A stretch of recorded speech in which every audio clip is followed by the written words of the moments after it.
Dobrý den, jmenuji se Kamila Jeřábková a jsem produktová manažerka pro zařízení NVIDIA ve společnosti M-Computers a v tomto videu bych vám chtěla jedno z těchto zařízení představit.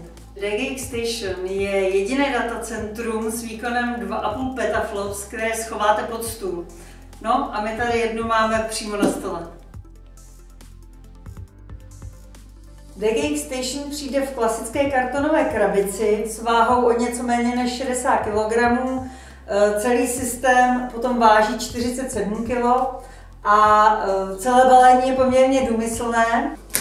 Nejdříve si otevřete vršek, ve kterém jsou schované dvě krabičky.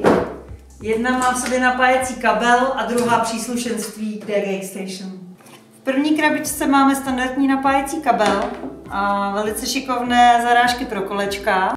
V krabici s příslušenstvím nalezneme dokumentaci, dvě redukce z mini DisplayPortu na klasický DisplayPort a flešku, na které najdete ISO operačního systému, driverů a dalších šikovných věcí.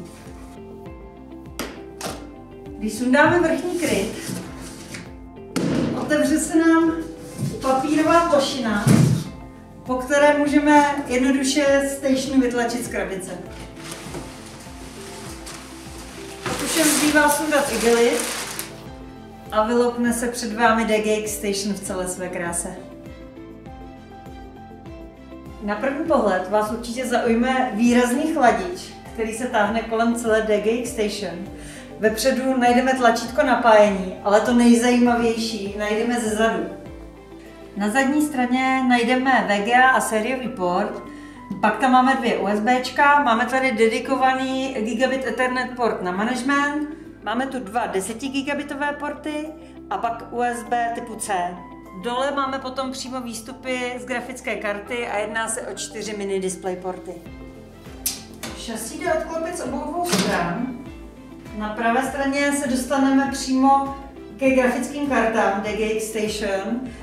Station má dohromady 5, na této straně jsou 4 NVIDIA A100, to jsou výpočetní akcelerátory a ze zadu potom ještě vidíte výstupy 5. grafické karty, která je pouze pro vizualizaci výsledků, které si na zařízení spočítáte. Ty 4 A100 jsou zároveň propojeny NVLinkem 3. generace.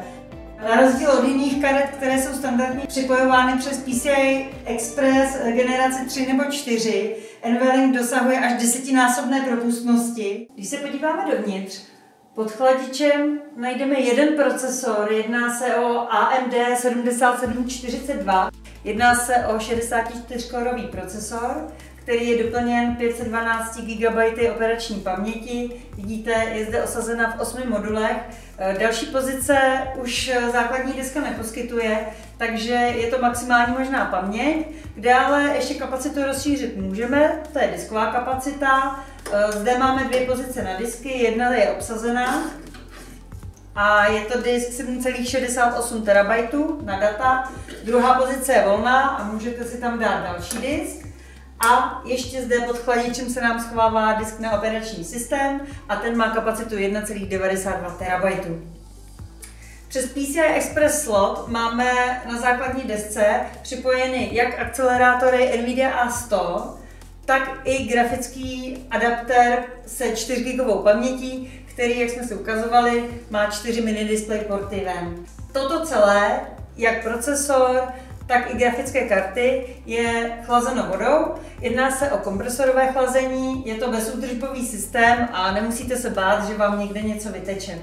Dole pod tím vším se nám ještě schovává zdroj, jedná se o klasický 1500W zdroj, takže toto zařízení můžete dát do klasické zásuvky i u vás v kanceláři a můžete toto celé datacentrum v krabici běžet naprosto tiše i u vás. Maximální hlučnost tohoto zařízení je pouhých 37 decibelů.